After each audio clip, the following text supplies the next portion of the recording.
क्या है? তো এই হচ্ছে লাটিমের রেসিপি।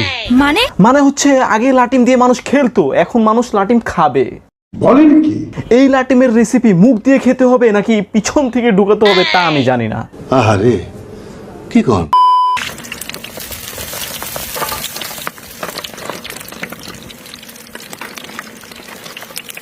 ये सब क्या देखना पड़ रहा है? বাহ বাহ বাহ, কি সুন্দর তেলের মধ্যে লাটিম ভাজতেছে। তোর মাথা নষ্ট। কেউ দেখলে বুঝতেই পারবে না যে তেলের মধ্যে কোনো খাবার না, লাটিম ভাজা হচ্ছে। ঠিক বলেছিস। এই লাটিমের রেসিপি এদের পিছন থেকে ঢুকানো হোক। নিঃসন্দেহে তুই ঠিক কথা বলেছিস।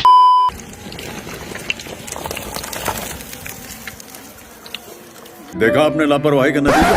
ছোটকালে পোলিও টিকা না খাওয়ানোর জন্যই এদের এই অবস্থা। বলেন কি?